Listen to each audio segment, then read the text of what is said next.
The moment I saw Brenda Patterson standing on my front lawn with her clipboard and her pursed lips, I knew my peaceful Tuesday morning was about to go sideways. I had just finished my second cup of coffee, watching through the living room window as the snow melted off my heated sidewalk in neat little streams of water. It was one of the best investments I had made since buying this house in Boulder, Colorado, 3 years ago. No more shoveling at 6 in the morning, no more worrying about elderly neighbors slipping, just a warm, dry concrete path that cleared itself. "Harrison Irving," Brenda called out, waving her clipboard like it was a warrant for my arrest.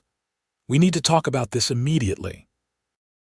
I set my coffee down and grabbed my jacket, stepping out into the crisp December air.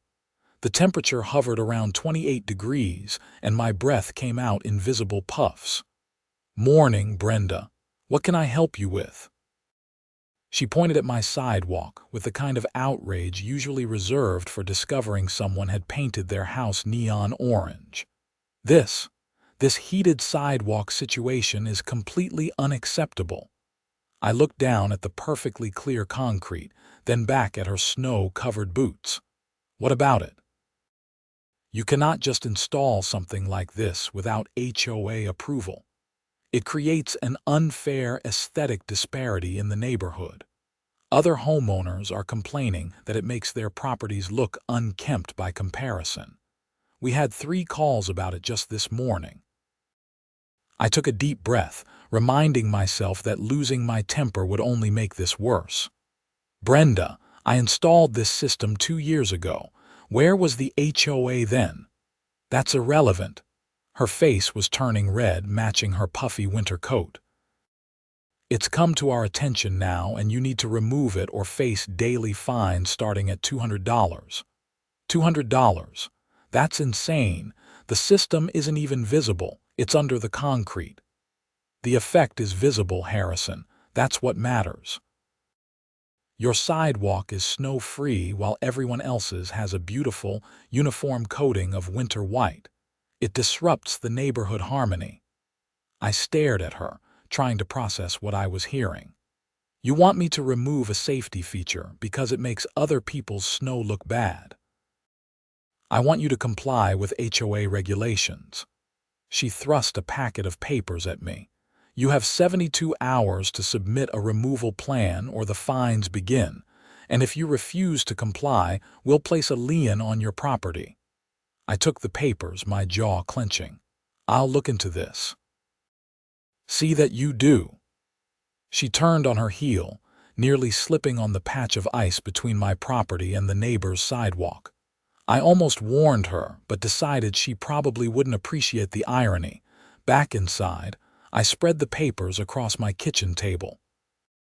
The HOA had apparently updated their bylaws 6 months ago, adding a clause about outdoor heating systems requiring pre-approval for aesthetic and energy consumption concerns. The language was vague enough to be dangerous and specific enough to target exactly what I had installed. I pulled out my original property survey and the installation documents from when I had the system put in. The engineer who designed it, Marcus Chen, had been thorough. Every permit, every inspection, every specification was documented. I remembered him specifically saying that the system was entirely contained within my property boundaries. My phone buzzed. It was my friend Tom from 3 streets over. "Dude, did Brenda hit you up about your sidewalk? Just left, threatening fines and liens. She's lost it this time. Half the neighborhood thinks she's on a power trip. The other half is scared to say anything because they don't want to be her next target. What do you know about this updated bylaw? They pushed it through at a meeting in June. Only 12 people showed up out of 200 homeowners. Most people didn't even know about it until the minutes were posted online a week later." Classic Brenda move. After Tom hung up, I spent the next hour researching Colorado HOA law. What I found was interesting. HOAs in Colorado had significant power, but they weren't unlimited. They couldn't enforce rules that violated existing legal improvements, and they had to provide reasonable notice and opportunity for homeowners to contest new bylaws. I called Marcus Chen. "Marcus, it's Harrison Irving from the Boulder heated sidewalk install. I need your help." "Hey, Harrison. How's the system working?" "Perfectly. That's actually the problem. The HOA is claiming it violates their bylaws and wants me to remove it." There was a long pause. "When did you install it?" 2 years ago. They just updated their bylaws 6 months ago to essentially ban it retroactively." "That's not how this works. Do you have all your original permits?" "Everything." "You were thorough." "Good. Because I specifically ensured that system was entirely on private property and met every local code. In fact, it exceeds safety standards. Can you meet me at your place tomorrow morning?" "I want to review everything." "Absolutely. Thank you, Marcus." That evening, I drafted a response to the HOA. I kept it professional but firm, stating that I was consulting with the original engineer and reviewing the legal basis of their demand. I requested a formal hearing before any fines were imposed, which was my right under Colorado law. The next morning, Marcus arrived with a rolling briefcase and a laser measuring device. He was a compact man in his 50s with steel gray hair and the kind of methodical energy that made you trust his expertise immediately. "Show me the property lines," he said, pulling out my survey documents. We spent 90 minutes going over every detail. Marcus measured, photographed, and documented everything. The heated sidewalk system ran from my front door to the public sidewalk, entirely within my property boundary. The system itself was a network of heated cables embedded in concrete during installation, powered by my electrical system with its own dedicated circuit. "Here's what you need to understand," Marcus said, rolling out a detailed schematic on my dining room table. "This isn't just legal. It's textbook private property improvement. The HOA can't regulate what you do with the subsurface of your own land as long as it meets building codes, which this does. It's like telling you that you can't have a basement because other people don't have one. Can you put that in writing?" "I can do better. I can testify at your HOA hearing and provide a certified engineering report. This will cost you about $1,500, but it'll be ironclad. Do it. I'm not ripping out a perfectly good safety system because Brenda Patterson has a power complex." Marcus left with a promise to have the report ready within a week. I spent the rest of the day feeling cautiously optimistic. That optimism died when I found the citation taped to my front door that evening. The HOA had apparently decided that my request for a hearing didn't pause their enforcement timeline. The notice stated that I had failed to submit a removal plan within 72 hours and was now subject to daily fines of $200, starting immediately. Additionally, the notice stated that any further delay would result in the HOA exercising its right to enter my property and remove the system themselves, billing me for the cost. I took photos of the notice and immediately called my attorney, David Hutchins. David had handled my house closing and had warned me about HOA overreach when I bought the property. "Harrison, slow down," David said as I rattled off the situation. "Did they provide the hearing you requested?" "No, they just started fining me." "That's a violation of your rights under the HOA's own governing documents, not to mention Colorado law. Forward me everything you have, including the original installation documents and any communication with the engineer. I'll draft a response and file for an injunction if necessary." An injunction, to stop them from imposing fines or taking any action against your property while this is being contested. The court doesn't look kindly on HOAs that skip due process. I sent David everything electronically that night. By morning, he had drafted a formal legal response demanding the HOA cease all enforcement actions until a proper hearing could be conducted.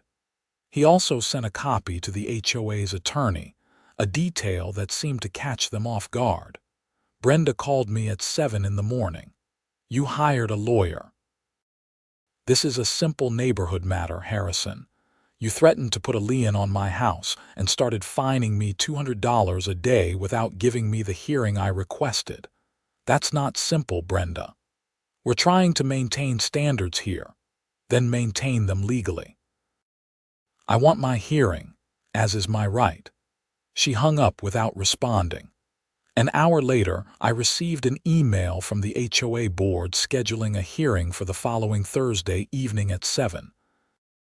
It was the bare minimum notice period they could legally provide, probably an attempt to make it difficult for me to prepare. They didn't know I had Marcus Chen on speed dial and an attorney who actually enjoyed HOA cases. I spent the next week preparing. Marcus delivered his engineering report on Monday. It was 37 pages of technical specifications, legal citations, and photographs, all concluding that my heated sidewalk system was not only legal but exemplary in its design and installation. He even included a section on how the system actually reduced liability for slip and fall accidents, making it a net positive for neighborhood safety. David added his own legal memorandum, citing Colorado statutes on property rights, HOA authority limitations, and the requirement for reasonable bylaws. He found case law from a similar situation in Denver, where an HOA had tried to ban solar panels installed before a bylaw change. The homeowner won, and the court ruled that retroactive enforcement of aesthetic bylaws was unreasonable. Thursday evening arrived with fresh snow falling. I drove to the community center where HOA meetings were held, my truck's wipers working overtime. The parking lot was surprisingly full.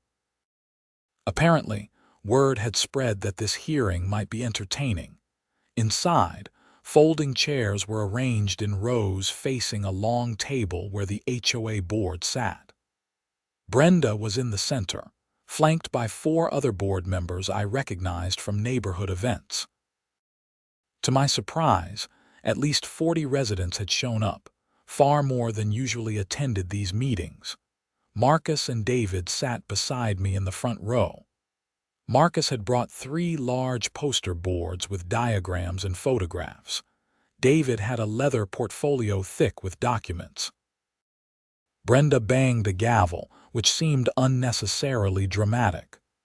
"We're here to address the matter of Harrison Irving's unapproved heated sidewalk system. Mr. Irving, you have 15 minutes to present your case." David stood. "Actually, Mrs. Patterson, under your own bylaws and Colorado law, Mr. Irving is entitled to a full and fair hearing without arbitrary time limits. We'll take as long as necessary to present our evidence." Brenda's face reddened. "This is an HOA hearing, not a courtroom." "Which is precisely why we need to ensure proper procedure is followed," David replied smoothly.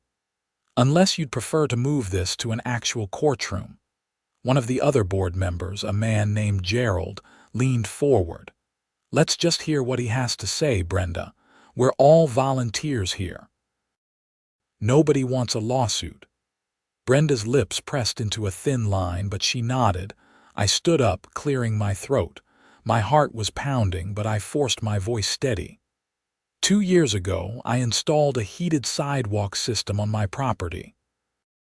I did this after obtaining all necessary permits, hiring a licensed engineer, and ensuring the work met or exceeded all local building codes.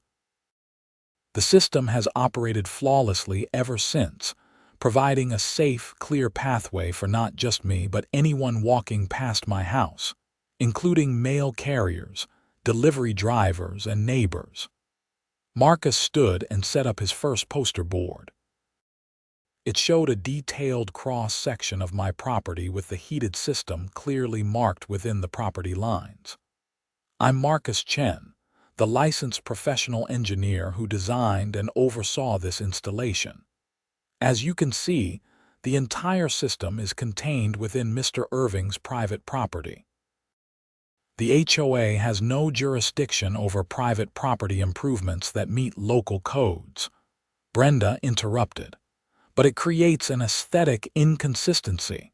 Marcus didn't miss a beat. With respect, Mrs. Patterson, that's subjective and legally irrelevant. By that logic, an HOA could ban flower gardens because not everyone plants flowers, or prohibit different colored cars in driveways. The system is invisible. The only visible effect is the absence of snow and ice, which is a safety benefit. He moved to the second poster board, which showed temperature readings and energy consumption data. The system is also remarkably efficient.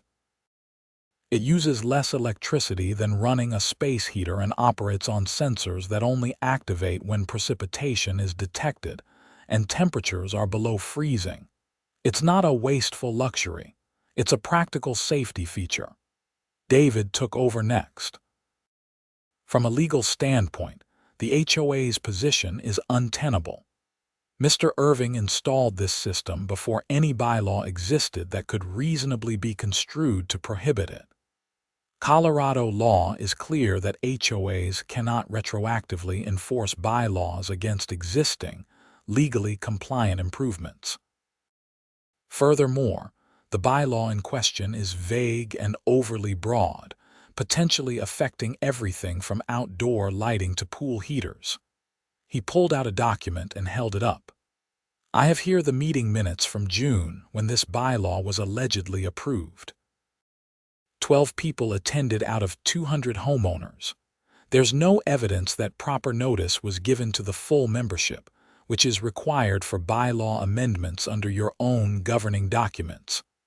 A murmur went through the audience. I glanced back and saw several people looking at each other with raised eyebrows. One of the board members, a woman named Sandra, raised her hand hesitantly. I wasn't at that June meeting. I didn't even know about this bylaw until Brenda mentioned the Harrison situation. Brenda shot her a look that could melt steel. We posted the meeting notice online as required.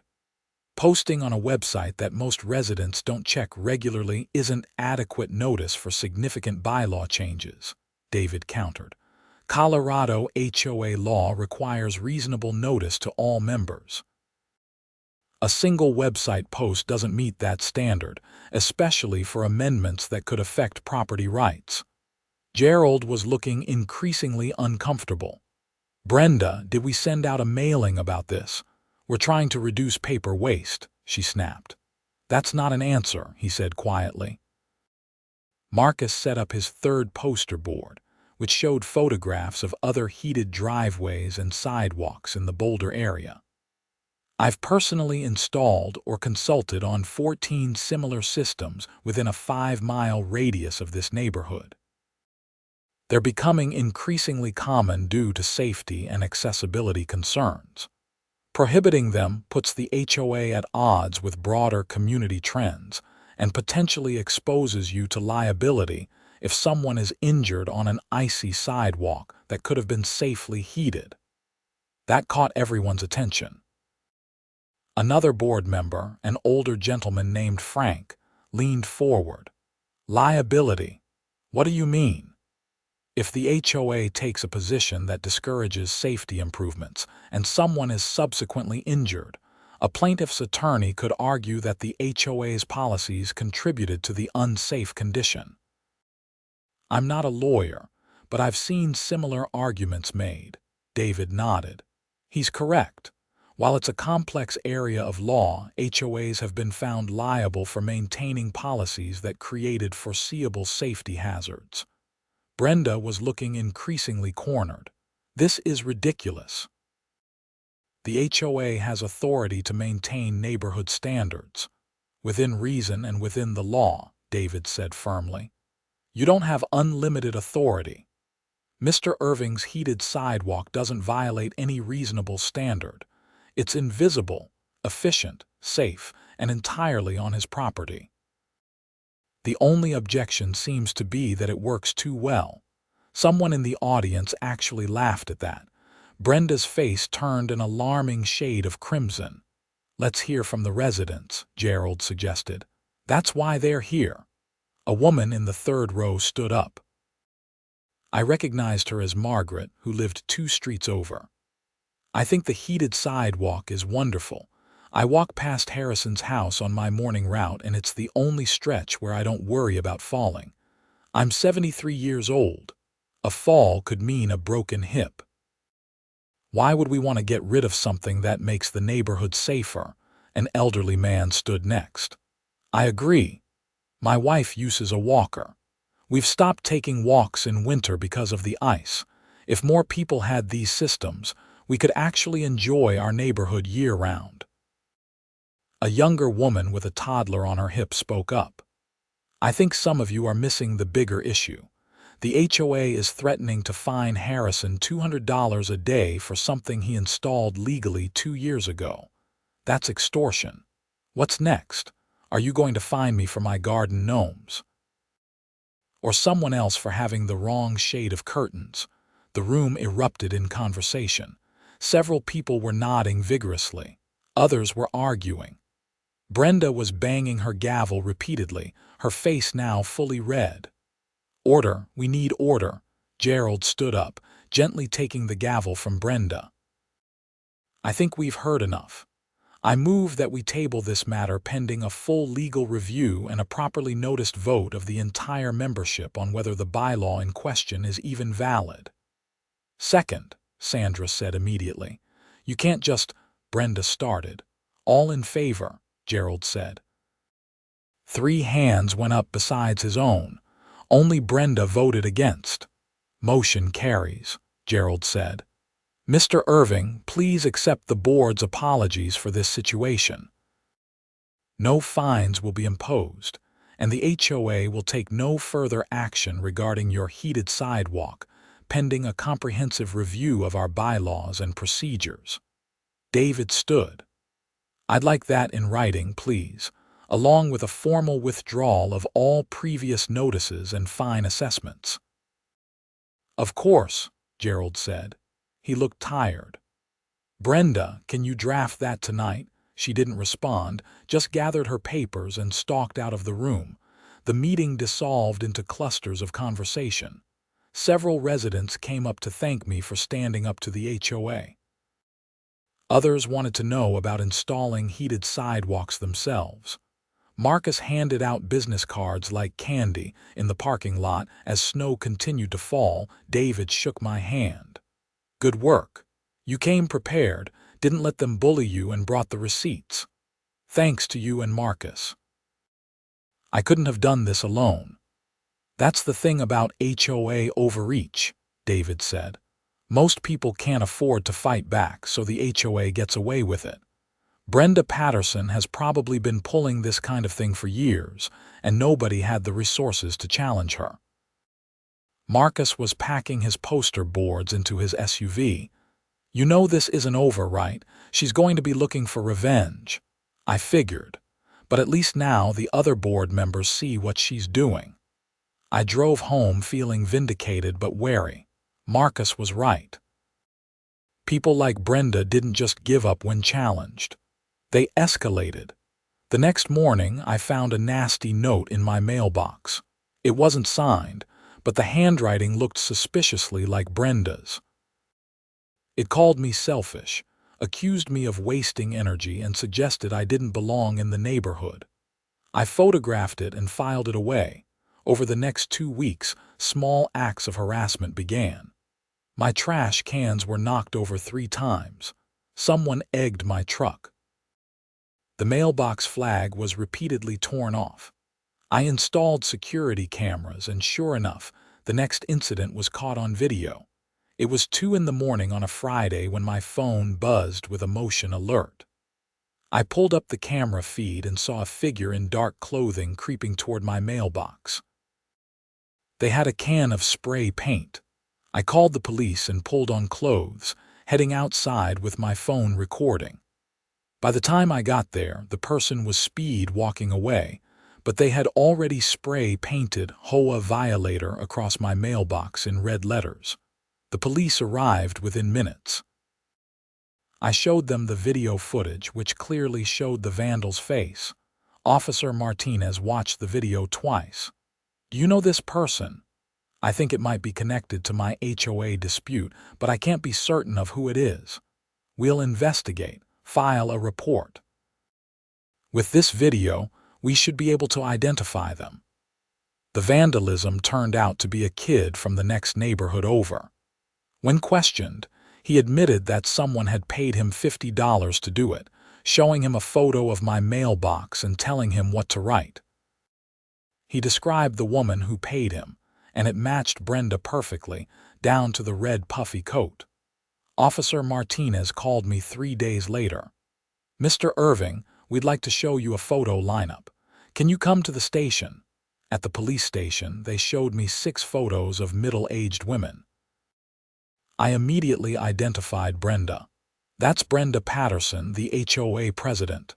The kid picked her out too. We're going to bring her in for questioning." I didn't hear anything for a week. Then David called. "Harrison, you need to see this. The police arrested Brenda Patterson this morning. She's being charged with criminal mischief and conspiracy to commit vandalism." Seriously, dead serious. Apparently, when they questioned her, she admitted to it but claimed it was justified because you were being difficult about HOA rules. The prosecutor is not amused. The neighborhood erupted in gossip. The Facebook group was on fire with people sharing their own Brenda Patterson horror stories. It turned out she had been terrorizing residents for years. One family had been fined repeatedly for having a basketball hoop in their driveway. Another had been cited for hanging laundry outside, even though there was no bylaw against it. A third had been harassed about their dog barking, despite having documentation that their dog was rarely even outside. The HOA board held an emergency meeting and voted unanimously to remove Brenda as president. Gerald took over temporarily. He sent out a neighborhood-wide email apologizing for the board's previous actions and announcing a comprehensive review of all bylaws and enforcement procedures. But the legal system moved slowly. Brenda's criminal case took months to wind through court. In the meantime, she continued to live in the neighborhood, though she kept a low profile. I occasionally saw her driving past my house, always with the same tight-lipped glare. The HOA review turned up some interesting findings. The bylaw about outdoor heating systems had been rushed through without proper notice, as David had suspected. When put to a proper vote with adequate notification, it was overwhelmingly rejected by the membership. In fact, the review found that nearly 40% of the HOA's bylaws had been implemented without proper procedure over the past 5 years, all during Brenda's tenure. The board invalidated most of them and went back to a much simpler set of rules focused on actual safety and property maintenance rather than aesthetic micromanagement. In March, Brenda's criminal case went to trial. I testified, as did the teenager she had paid, and several other residents who had experienced her harassment. The prosecutor argued that Brenda had engaged in a pattern of behavior designed to intimidate and punish residents who disagreed with her. Brenda's attorney tried to argue that she was simply an overzealous volunteer trying to maintain community standards. The judge wasn't buying it. "Mrs. Patterson," the judge said during sentencing, "HOA presidents have responsibilities, not unlimited power. You cross the line from enforcement to harassment and then into criminal activity. This court takes property crimes seriously, especially when they're motivated by personal vendettas." She was sentenced to 6 months of probation, 200 hours of community service, and ordered to pay restitution for all the damage she had caused or commissioned, including my mailbox, trash cans, and the cost of installing the security cameras. She was also permanently banned from serving on the HOA board. The courtroom was full of residents from the neighborhood. When the sentence was announced, I heard someone whisper, "Finally." Outside the courthouse, Margaret, the elderly woman who had spoken at the hearing, approached me. "Thank you for standing up to her. My husband and I were considering moving because of the constant harassment. Now we can actually enjoy our home again." "I just wanted to keep my heated sidewalk," I said with a smile. "You did more than that. You showed everyone that HOAs aren't above the law."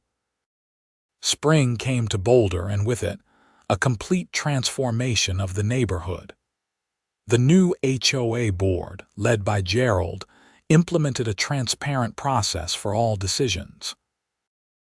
They created a website with actual useful information, sent out regular newsletters, and held quarterly meetings with real discussions instead of lectures. Several other homeowners installed heated sidewalk systems. Marcus Chen ended up with more business than he could handle and had to hire an additional engineer to help with the workload. I even got an apology from one of the residents who had originally complained about my sidewalk. "I feel stupid," he admitted when he stopped by one evening. "Brenda made it sound like you were being deliberately difficult and showing off. I didn't realize she was manipulating all of us." "No hard feelings," I told him. "She was good at making herself sound reasonable." The civil lawsuit came next. David filed it on my behalf against both Brenda personally and the HOA for the harassment, improper fines, and emotional distress. The HOA's insurance company settled quickly, not wanting to go to trial with the facts we had. Brenda tried to fight, but her attorney convinced her that losing at trial would be far more expensive than settling. The settlement covered all my legal fees, Marcus's engineering costs, and then some. I donated a chunk of it to a local legal aid organization that helps homeowners fight HOA abuse. By summer, life had returned to normal. My heated sidewalk sat dormant, waiting for next winter. The garden I planted was thriving. I hosted a neighborhood barbecue in July and nearly 50 people showed up. Even Gerald came, bringing his famous potato salad.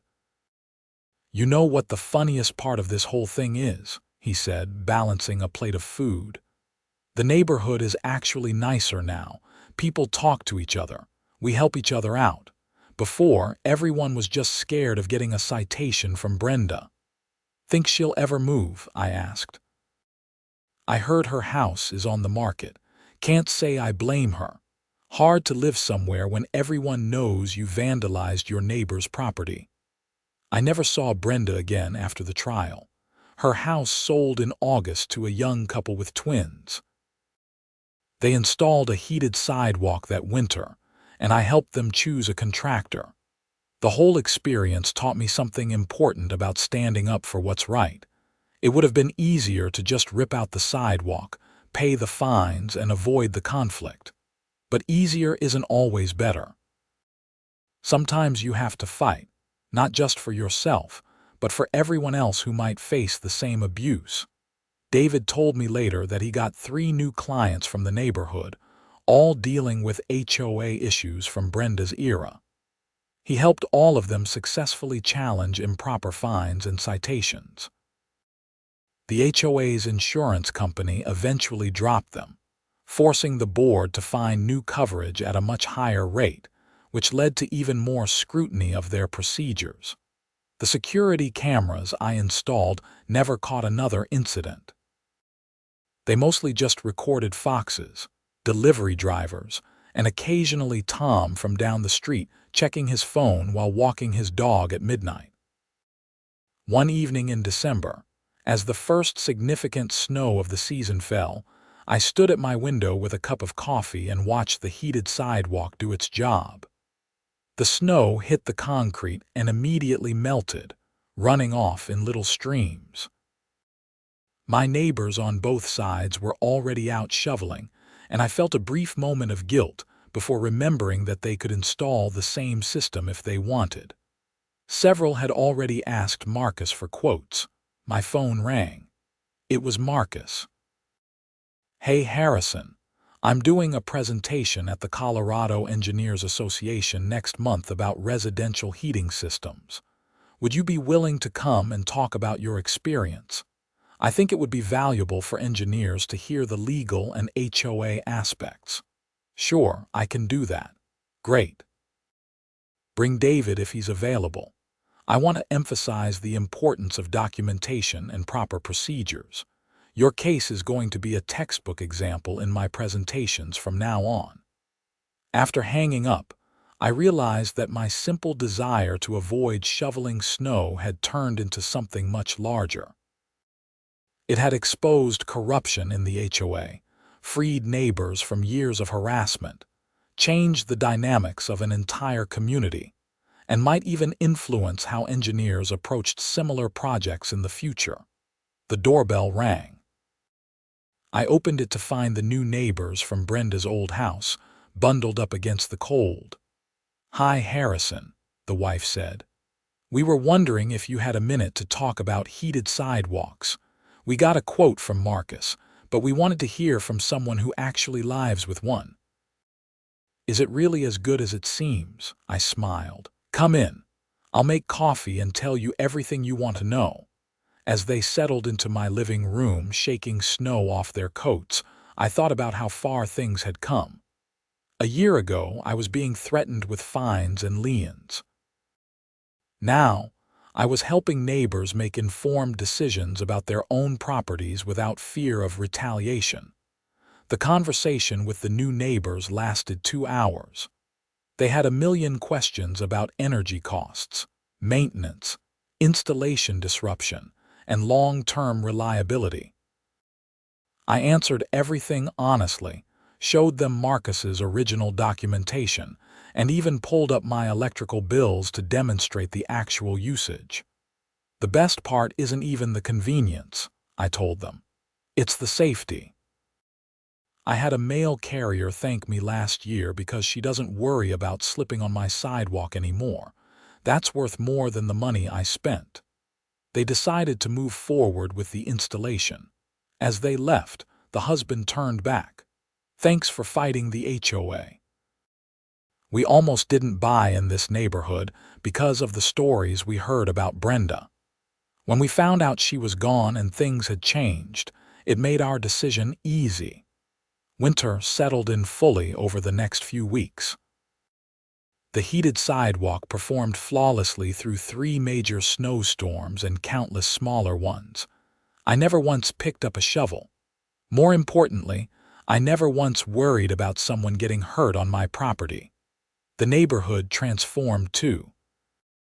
With the fear of arbitrary enforcement gone, people felt free to actually live in their homes. Christmas decorations went up without anxiety about citations. Kids played in yards without parents worrying about noise complaints. Dogs barked occasionally, as dogs do, without threatening letters appearing in mailboxes. Gerald stepped down as HOA president in February, having only agreed to serve temporarily. The board held proper elections, and Sandra won. Her first act was to implement a formal appeals process for any HOA decision, ensuring that what happened to me couldn't happen to anyone else. Tom invited me to a Super Bowl party at his house. "You're basically a neighborhood legend now," he said, handing me a beer. "The guy who took down Brenda Patterson. I didn't set out to take anyone down, I just wanted to keep my sidewalk." "Yeah, but that's what makes it perfect. You weren't trying to be a hero. You were just standing up for yourself. Sometimes that's all it takes." The party was full of neighbors I had barely known before the whole incident.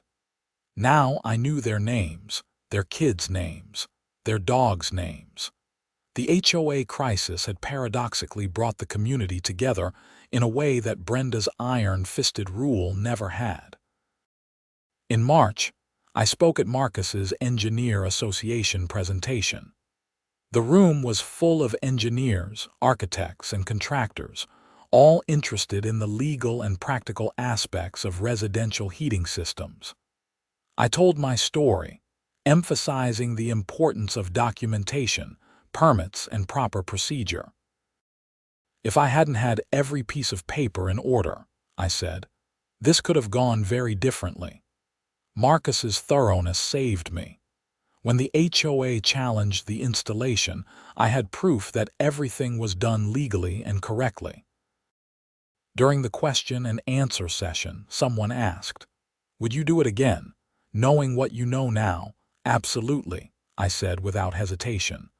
The system itself has been perfect.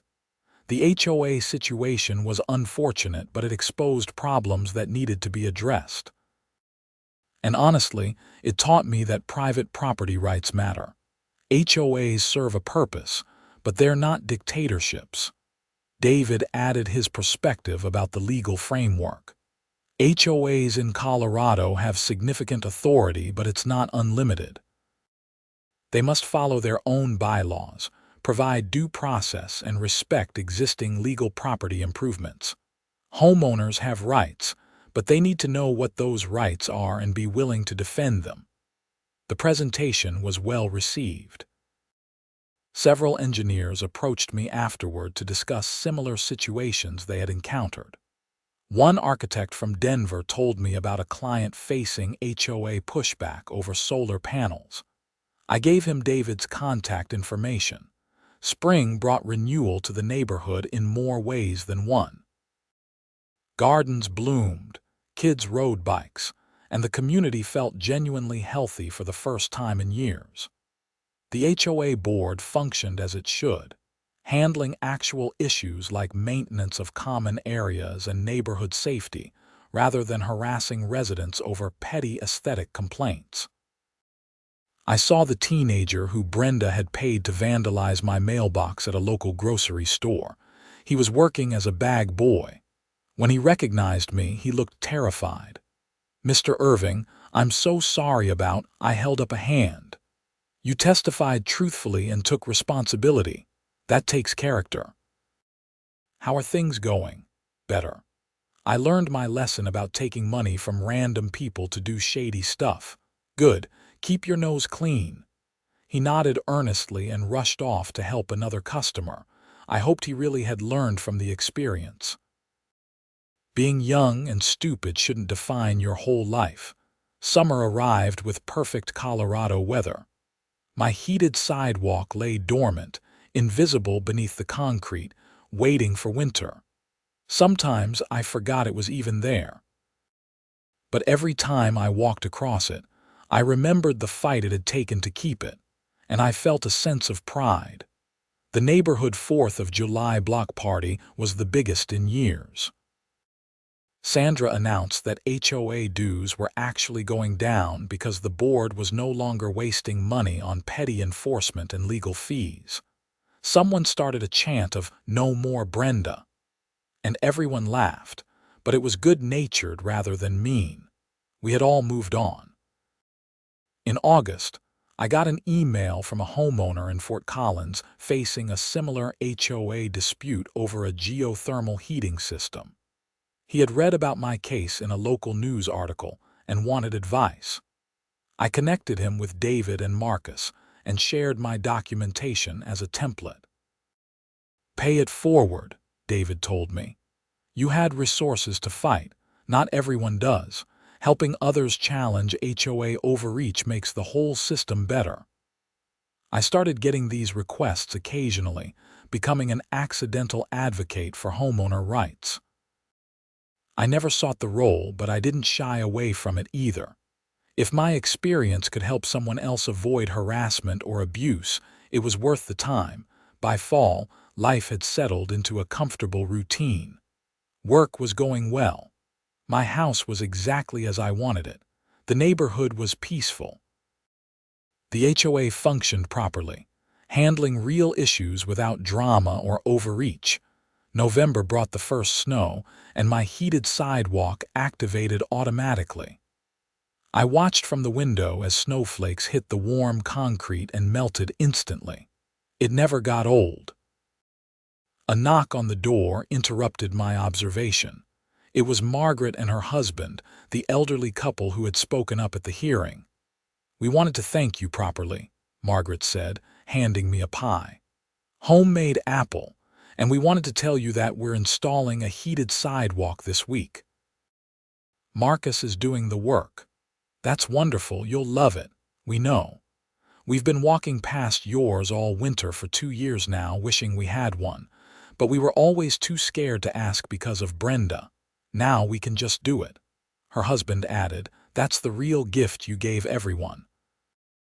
Not just standing up to the HOA, but showing us that we could make our own decisions about our own property without fear." After they left, I stood holding the still warm pie and reflected on how much had changed. A heated sidewalk had seemed like such a simple thing. Just a convenience, a way to avoid shoveling. But it had become a symbol of something larger, a catalyst for change in a community that desperately needed it. The winter was long but manageable. My sidewalk never failed. Neither did the 5 new ones installed by neighbors. Marcus joked that he should pay me a commission for all the business I had driven his way. In February, I got a notice that Brenda had completed her probation and community service. The restitution had been paid. Legally, the matter was closed. I felt relief more than anything else. It was truly over. Spring came again, my second spring since the whole ordeal began. I planted tomatoes and peppers in the garden, enjoying the simple pleasure of working in my yard without wondering if some bylaw prohibited vegetable gardens or mandated specific plant varieties. The annual HOA meeting in April had record attendance. Sandra presented a year in review that showed decreased complaints, increased community engagement, and improved financial health. The toxic culture that Brenda had created was being replaced with something healthier. During the open forum, someone suggested creating a community garden in an unused common area. Instead of immediately shooting down the idea or forming a committee to study it for 6 months, Sandra asked for volunteers and appointed a small group to present a proposal at the next meeting. It passed unanimously a month later. I helped build the raised beds for the community garden. Tom worked alongside me, as did several other neighbors. It was hard work but satisfying, creating something for everyone to enjoy. "This never would have happened before," Tom said, hammering together boards. "Brenda would have found some reason to say no. Probably would have cited drainage concerns or aesthetic impact or some other nonsense," I agreed. "You know what's wild? The neighborhood is objectively nicer now than it was under her watch. Turns out people take better care of things when they're not being constantly harassed." The community garden flourished. Kids helped plant seeds. Elderly residents shared gardening wisdom. The produce was shared freely among participants. It became a genuine gathering place, fostering connections that never would have formed otherwise. My heated sidewalk continued its patient wait for winter, invisible but ready. In June, a reporter from the Denver Post called, asking about the case for a feature on HOA reform. I agreed to be interviewed, hoping it might help others in similar situations. The article ran in July, sparking renewed interest in HOA governance and homeowner rights. David told me he got a dozen calls from people seeking help with HOA disputes. Several engineers contacted Marcus about proper documentation procedures for property improvements. "You started a movement," Marcus joked. "I just wanted my sidewalk," I repeated, as I had so many times before. But it was more than that now. It had become a case study in standing up to petty tyranny, in the importance of proper procedure, and in the power of community to correct itself when given the chance. August brought news that several Colorado HOAs were revising their bylaws and enforcement procedures in response to the publicity around my case. The state legislature was even considering new requirements for HOA transparency and homeowner protections. I was invited to testify at a committee hearing. Standing in the Colorado State Capitol, telling my story to legislators, I felt the weight of responsibility. This wasn't just about me anymore. It was about every homeowner who had ever been bullied by an overzealous HOA. Every person who had felt powerless in the face of arbitrary authority. The legislation passed in September, requiring HOAs to provide detailed notice of bylaw changes, establishing clearer appeals processes, and limiting the ability to impose fines without proper hearings. It wasn't perfect, but it was progress.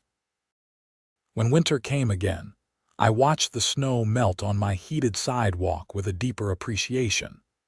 This simple system had set off a chain of events that changed a neighborhood, influenced state policy, and helped countless homeowners stand up for their rights. The doorbell rang on a snowy December evening.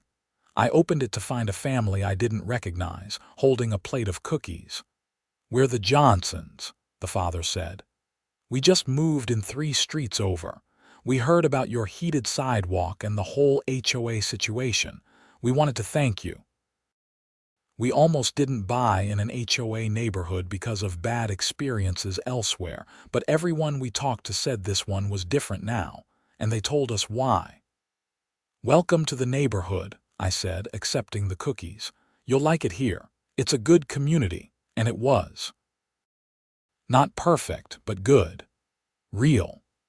A place where people could actually live without fear of harassment over trivial matters.